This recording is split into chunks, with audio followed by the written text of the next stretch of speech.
बहुत पुराने ज़माने की बात है, जब शहर छोटे होते थे और लोग ज़्यादा।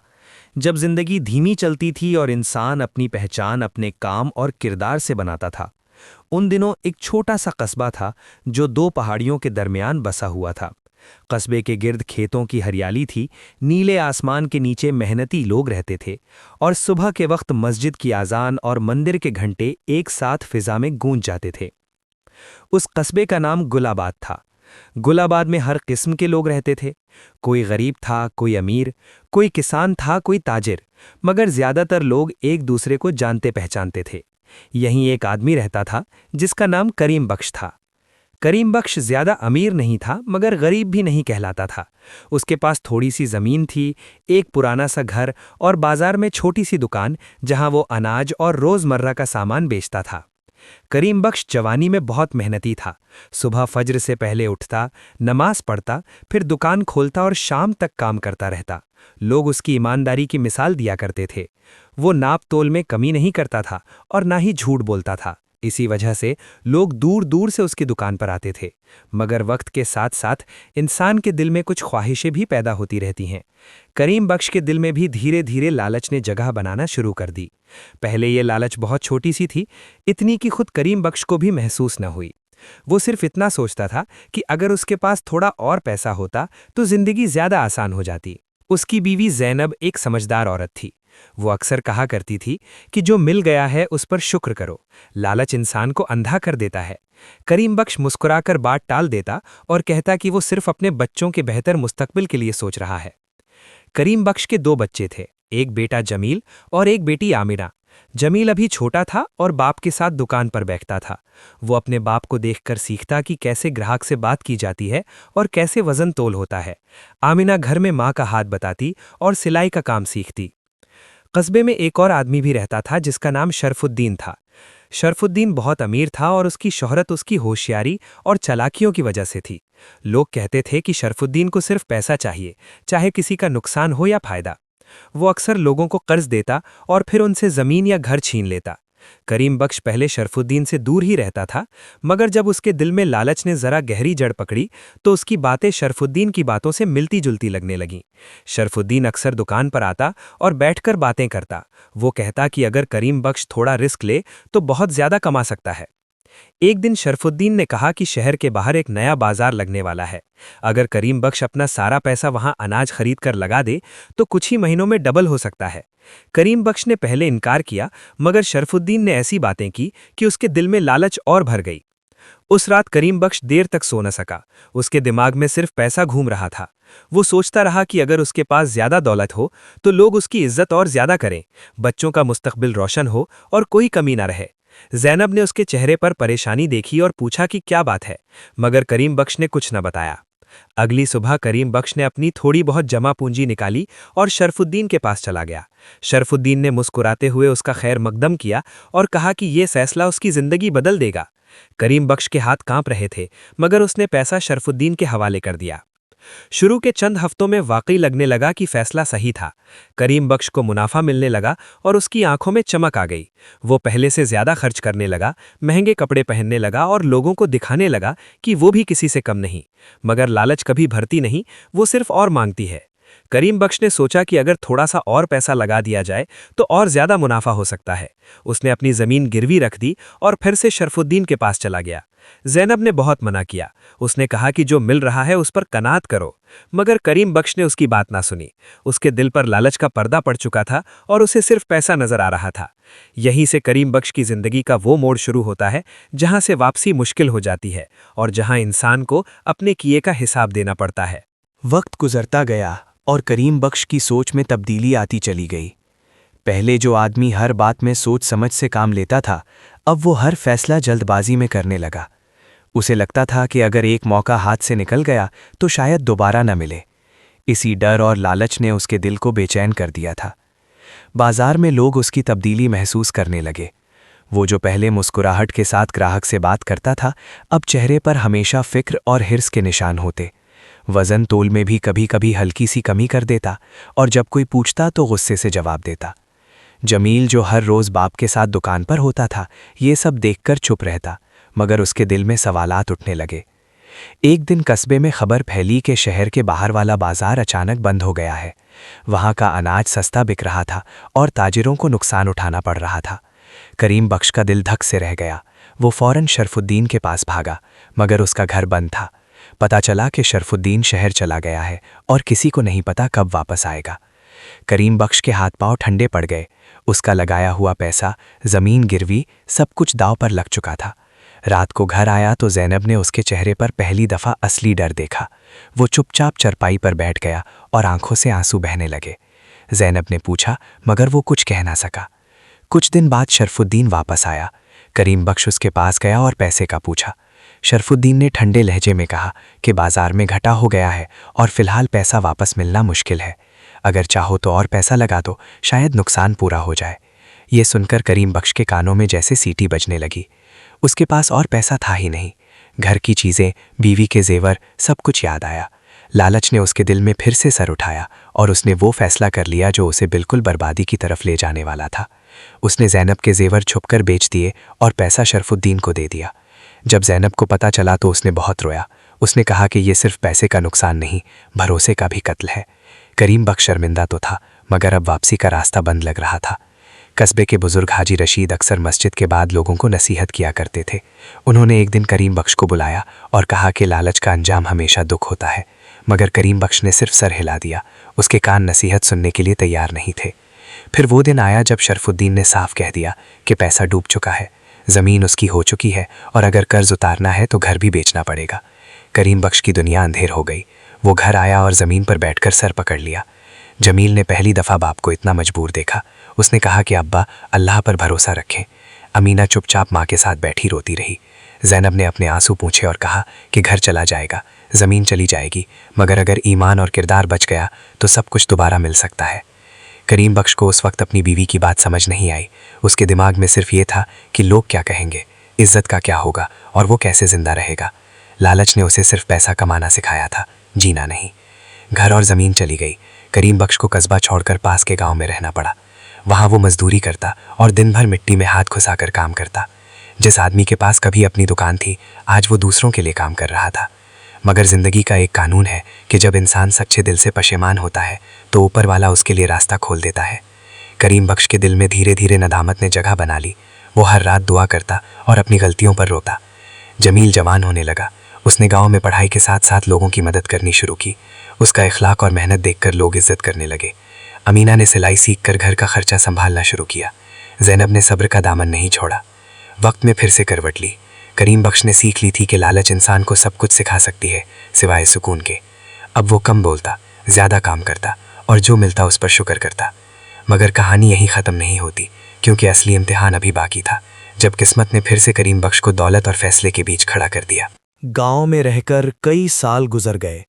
करीम बख्श के चेहरे पर मेहनत की लकीरें गहरी हो चुकी थी और बालों में सफ़ेदी झलकने लगी थी। वो अब पहले जैसा बोलता नहीं था। जब भी कोई उससे मशवरा पूछता, वो सिर्फ इतना कहता कि हर फैसला लालच से दूर रहकर करना चाहिए, क्योंकि लालच का जहर धीरे धीरे असर करता है। गांव के लोग उसे इज्जत देने लगे थे। वो जानते थे कि ये आदमी शहर का रहने वाला है और जिंदगी ने इसे सख्त सबक सिखाया है। करीम बख्श किसी को अपनी कहानी तफसील से नहीं सुनाता था, मगर जब कभी रात को अकेले बैठता तो पुराने दिन आंखों के सामने आ जाते। एक दिन गांव में एक शहर का ताजिर आया। उसका नाम निजामुद्दीन था। वो ज़मीन खरीदना चाहता था, क्योंकि करीब ही नया नहर का मंसूबा बन रहा था। लोगों को ये बात नहीं पता थी कि ज़मीन की कीमत अगले चंद सालों में कई गुना बढ़ने वाली है। निजामुद्दीन चालाक था और कम दाम में ज़मीन लेना चाहता था। उसने गांव वालों से बातें शुरू की। कुछ लोगों को लालच आ गया और वो अपनी ज़मीन बेचने को तैयार हो गए। निजामुद्दीन की नज़र करीम बख्श पर भी पड़ी। उसने सुना था कि ये आदमी शहर का रह चुका है और ताजिरती समझ रखता है। निजामुद्दीन ने करीम बख्श को बुलाया और कहा कि अगर वो उसका साथ दे तो दोनों मिलकर बहुत पैसा कमा सकते हैं। करीम बख्श ने उसकी बातें सुनी और दिल में एक पुरानी जलन फिर से महसूस की। पैसा, इज्जत और पुरानी जिंदगी का ख्वाब एक लम्हे के लिए उसके दिमाग में चमक उठा। मगर इसी लम्हे उसे ज़ैनब के आंसू, अमीना के खामोश चेहरे और जमील की उम्मीद भरी आंखें याद आ गईं। उसने गहरी सांस ली और निजामुद्दीन से कहा कि वो किसी को धोखा देने में मदद नहीं करेगा। निज़ामुद्दीन मुस्कुराकर बोला कि दुनिया धोखे से ही चलती है, अगर तुम नहीं तो कोई और कर लेगा। करीम बख्श ने पहली दफ़ा पूरे यकीन से जवाब दिया कि अगर कोई और करेगा तो वो उसका बोझ उठाएगा, मैं नहीं। ये बात निज़ामुद्दीन को पसंद नहीं आई। उसने करीम बख्श को लालच देने के लिए पैसे का ढेर दिखाया। करीम बख्श के हाथ कांप गए, मगर इस दफ़ा उसने अपने हाथ पीछे कर लिए। उसने कहा कि पैसा जो ईमानदारी से मिले वही बरकत देता है। निज़ामुद्दीन चला गया, मगर गांव के कुछ लोग लालच में आकर अपनी ज़मीन बेच चुके थे। चंद साल बाद जब नहर बनी और ज़मीन की कीमत बढ़ी तो वो लोग अपने फैसले पर पछताने लगे। करीम बख्श ने उन्हें कभी ताना नहीं दिया, बस इतना कहा कि जो हो गया सो हो गया। जमील अब जवान मर्द बन चुका था। उसने पढ़ाई मुकम्मल कर ली और गांव के बच्चों को पढ़ाना शुरू कर दिया। लोग उसे उस्ताद के नाम से बुलाते। करीम बख्श अपने बेटे को देखकर खामोशी से मुस्कुरा देता। उसे लगता था कि शायद अल्लाह ने उसकी गलतियों का कफ़ारा इस तरह अदा करवाया है। अमीना की शादी भी हो गई। वो अपने ससुराल में खुश थी और अक्सर माँ बाप से मिलने आती। ज़ैनब के चेहरे पर भी सुकून आ गया था। घर छोटा था मगर सुकून भरा था। करीम बख्श अक्सर शाम को मस्जिद के बाहर बैठकर बच्चों को कहानियां सुनाता। वो उन्हें बताता कि लालच का अंजाम कैसा होता है, मगर अपनी कहानी को कभी अपना नाम देकर नहीं सुनाता। बच्चे सिर्फ इतना जानते थे कि ये कहानी एक ऐसे आदमी की है जिसने पैसे के पीछे भागकर सब कुछ खो दिया। एक दिन कस्बे से खबर आई कि शरफुद्दीन बहुत बुरा मर गया है। लोग कहते थे कि उसके अपने बच्चे उससे दूर हो गए थे और मरने के बाद उसका कोई अपना नहीं था। ये सुनकर करीम बख्श ने सिर झुका लिया और अल्लाह का शुक्र अदा किया कि उसने ज़िंदगी में ही अपनी गलती पहचान ली थी। उस रात करीम बख्श ने सुकून की नींद सोई। उसे लगा कि उसका बोझ हल्का हो गया है। लालच जो कभी उसकी ज़िंदगी पर हावी थी, अब सिर्फ एक सबक बन चुकी थी। मगर ज़िंदगी फिर भी इंसान को आजमाती रहती है। अभी एक और इम्तिहान बाकी था जो ये तय करने वाला था कि करीम बख्श ने वाकई लालच को हरा दिया है या नहीं। कुछ अरसा गुजरा और गांव के करीब एक नया शहर बसने लगा। सड़क बन रही थी, दुकानें उठ रही थीं और बाहर के लोग धीरे धीरे वहां आकर बसने लगे। जहां पहले सिर्फ कच्चे रास्ते और खेती होती थी, अब वहां तिजारत के इम्कान नजर आने लगे। गांव वालों के लिए ये सब नया था और कई लोग इस तब्दीली से घबरा भी रहे थे। एक दिन गांव के सरपंच ने ऐलान किया कि शहर के लोग गांव वालों से ज़मीन किराए पर लेना चाहते हैं। वो वहां गोदाम और छोटी फैक्ट्रियां बनाना चाहते थे। इसका मतलब था कि जो ज़मीन अभी ज़्यादा कीमत की नहीं थी, वो हर महीने पैसा देने वाली बन सकती थी। गांव के लोगों में फिर से लालच और खौफ दोनों साथ साथ जाग उठे। करीम बख्श के पास अब अपनी ज़मीन तो नहीं थी, मगर उसकी मेहनत और ईमानदारी की वजह से लोग उसकी इज्जत करते थे। सरपंच ने उससे मशवरा मांगा कि क्या करना चाहिए। करीम बख्श ने बहुत सोच समझकर कहा कि फ़ैसला जल्दबाजी में ना करें और हर चीज़ लिखत पर हो, वरना बाद में पछताना पड़ सकता है। शहर के एक ताजिर का नाम राउफ था। वो मीठी मीठी बातें करता और कहता कि ये सब गांव वालों के फ़ायदे के लिए है। उसने कहा कि अगर सब लोग एक साथ ज़मीन किराए पर दे दें तो वो अच्छी रकम देगा। गांव के कुछ लोग फ़ौरन तैयार हो गए, उन्हें बस पैसा नज़र आ रहा था। राउफ ने करीम बख्श को अलग से बुलाया। उसने कहा कि अगर वो लोगों को राज़मंद करवा दे तो उसे हर महीने अच्छी कमीशन मिलेगी। करीम बख्श का दिल एक पल के लिए फिर से धड़क उठा। कमीशन का मतलब था बिना मेहनत के पैसा, इज्जत और बेहतर ज़िंदगी। उस रात करीम बख्श बहुत देर तक जागता रहा। वो चारपाई पर लेटा रहा और छत को देखता रहा। उसे अपनी पुरानी दुकान, खोई हुई ज़मीन और शरफुद्दीन की बातें याद आती रहीं। फिर उसे ज़ैनब की आवाज़ याद आई जो कहती थी कि हलाल थोड़ा भी हो तो काफ़ी होता है। सुबह उठकर उसने वज़ू किया और मस्जिद गया। नमाज के बाद उसने दुआ मांगी कि अल्लाह उसे सही और गलत में फ़र्क करने की ताकत दे। जब वो वापस आया तो उसका फ़ैसला पक्का हो चुका था। गांव वालों का मजलिस बुलाई गई। राउफ भी मौजूद था। सबकी नज़र करीम बख्श पर थी। राउफ को यकीन था कि करीम बख्श उसका साथ देगा, मगर करीम बख्श ने जो कहा उसने महफिल का रंग ही बदल दिया। उसने कहा कि ज़मीन किराए पर देना गलत नहीं, मगर बिना पूरी लिखत, बिना कानूनी हिफाजत और बिना पूरी मालूमात के ये अपनी आने वाली नस्ल को नुकसान पहुंचाने जैसा है। उसने कहा कि मीठा वादा बाद में कड़वा सच बन सकता है। राउफ का चेहरा सख्त हो गया। उसने कहा कि अगर आज फैसला ना हुआ तो वो दूसरे गांव चला जाएगा। कुछ लोग घबरा गए, मगर करीम बख्श ने कहा कि जो पैसा डर से मिले वो बरकत नहीं लाता। आखिरकार फैसला हुआ कि लोग सोचने के लिए वक्त लें। राउफ नाराज़ होकर चला गया। चंद महीने बाद खबर आई कि राउफ ने दूसरे गांव वालों को धोखा दिया और उनकी ज़मीन पर कब्जा जमा लिया। ये सुनकर गांव वालों ने सुकून का सांस ली और करीम बख्श का शुक्र अदा किया। इस वाक़ये के बाद करीम बख्श की इज्जत और बढ़ गई। लोग उसे अपना रहनुमा मानने लगे, मगर वो खुद को कभी बड़ा आदमी नहीं समझता था। वो कहता कि मैं सिर्फ अपनी गलतियों का बोझ उठाकर सीधा चल रहा हूँ। जमील ने शहर जाकर नौकरी की ऑफर ठुकरा दी और गांव में रहकर स्कूल खोल लिया। वो कहता था कि अगर उसके बाप ने लालच की वजह से सब कुछ खो दिया था तो वो ईमानदारी की वजह से कुछ बनाना चाहता है। करीम बख्श अक्सर अकेले बैठकर सोचता था कि अगर उसने पहले ही ये सब समझ लिया होता तो शायद ज़िंदगी मुख्तलिफ होती, मगर फिर वो शुक्र करता कि देर से ही सही समझ तो आई। अब जिंदगी शांत लग रही थी, मगर कहानी का आखिरी पहलू अभी बाकी था, क्योंकि हर कहानी का अंजाम किसी एक दिन लिखा जाता है। वक्त अपनी रफ्तार से चलता रहा, साल गुजरते गए और करीम बख्श अब बुढ़ापे की दहलीज पर आ खड़ा हुआ। उसकी कमर झुक गई थी, चाल धीमी हो चुकी थी, मगर आंखों में वो गहरा सुकून था जो सिर्फ उन लोगों को मिलता है जो अपनी जिंदगी का बोझ हल्का कर चुके होते हैं। गांव के बच्चे उसे चचा या बाबा कहकर बुलाते और उसके पास बैठकर बातें सुनना पसंद करते। एक शाम जब आसमान सुर्ख रंग में डूबा हुआ था और हवा में हल्की सी ठंडक थी, करीम बख्श घर के बाहर चरपाई पर बैठा था। ज़ैनब उसके पास बैठी ऊन का काम कर रही थी। जमील स्कूल से वापस आकर बच्चों के रजिस्टर संभाल रहा था। सब कुछ आम था, मगर किस्मत अक्सर आम दिनों को ही यादगार बना देती है। उसी शाम गांव में शहर से आए हुए दो लोग नजर आए। उनके कपड़े साफ सुथरे थे और बातचीत से लगता था कि वो किसी काम से आए हैं। वो सीधा सरपंच के घर गए। थोड़ी देर बाद सरपंच खुद करीम बख्श के घर आ पहुंचा। सरपंच ने बताया कि शहर की हुकूमत गांव के करीब बड़ी मंडी बनाना चाहती है। इसके लिए उन्हें कुछ तजुर्बाकार और ईमानदार लोगों की ज़रूरत है जो इस मंसूबे की देखभाल कर सकें। सरपंच ने कहा कि उन लोगों ने करीम बख्श का नाम लिया है। ये सुनकर करीम बख्श हैरान रह गया।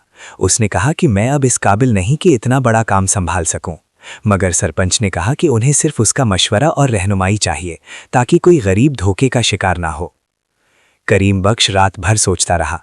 उसे याद आया कि कभी उसने पैसे के लिए अपनी जिंदगी दांव पर लगा दी थी। आज अगर उसका नाम ईमानदारी के लिए लिया जा रहा था तो ये अल्लाह का करम था। मगर फिर उसे खौफ भी महसूस हुआ कि कहीं फिर से पैसा और इज्जत उसके दिल को बहका ना दे। सुबह उसने जमील से बात की। जमील ने कहा कि अब्बा, अगर आप अपनी गलतियों से सीखकर दूसरों को बचा सकते हैं तो इससे बेहतर काम और क्या हो सकता है। ज़ैनब ने भी कहा कि नीयत साफ हो तो डरना नहीं चाहिए। आखिर करीम बख्श मान गया। उसने शर्त रखी कि वो किसी किस्म की तनख्वाह या कमीशन नहीं लेगा, सिर्फ इतना करेगा कि जो सही हो वो बोलेगा। शहर के अफसरों को जब ये बात पता चली तो वो पहले हैरान हुए, फिर मुतासिर भी। मंडी का काम शुरू हुआ। जमीन के मामलात, दुकानों के ठेके, सब कुछ खुला और साफ रखा गया। जहां भी लोगों को नुकसान का अंदेशा होता, करीम बख्श सीधा मना कर देता। कई बार अफसरों को उसकी सख्ती बुरी लगी, मगर उसने कभी अपना रुख नहीं बदला। इस दौरान कई ताजिर उसके पास आए। उन्होंने पुराने जख्म खोलने की कोशिश की। किसी ने कहा कि अगर वो एक साइन कर दे तो जिंदगी भर का आराम मिल सकता है। किसी ने कहा कि बुढ़ापे में पैसा काम आता है। करीम बख्श हर बार मुस्कुराता और कहता कि जिस पैसे के साथ नींद ना आए वो बोझ होता है। गांव के लोग ये सब देखकर हैरान थे। वो कहते थे कि अगर ये आदमी चाहता तो फिर से अमीर बन सकता था, मगर करीम बख्श के लिए अब अमीरी का मतलब कुछ और था।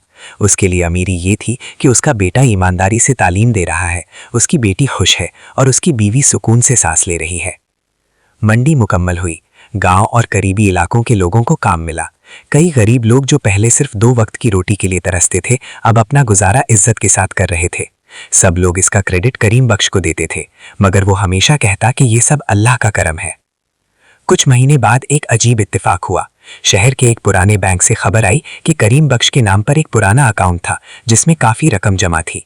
ये वो पैसा था जो कभी शरफुद्दीन के साथ किसी सौदे के बाद रह गया था और कानूनी उलझन की वजह से जमा हो गया था। जब ये पैसा उसके सामने रखा गया तो कमरे में खामोशी छा गई। ये वो लम्हा था जो शायद पूरी जिंदगी उसका इंतजार कर रहा था। अभी भी वो पैसा लेकर फिर से अपनी जिंदगी बदल सकता था। करीम बख्श ने पैसे की गड्डी को देखा। उसके हाथ कांपे। लालच ने आखिरी दफा दरवाजा खटखटाया। और यही कहानी अपनी आखिरी इम्तिहान की तरफ बढ़ती है। बैंक के कमरे में हल्की सी रोशनी थी। खिड़की से बाहर शहर की आवाजें आ रही थीं। करीम बख्श कुर्सी पर बैठा पैसे की गद्दी को देख रहा था। ये वही पैसा था जो कभी उसके हाथ से फिसल गया था और जिसकी तलाश में उसने अपनी इज्जत, घर और सुकून खो दिया था।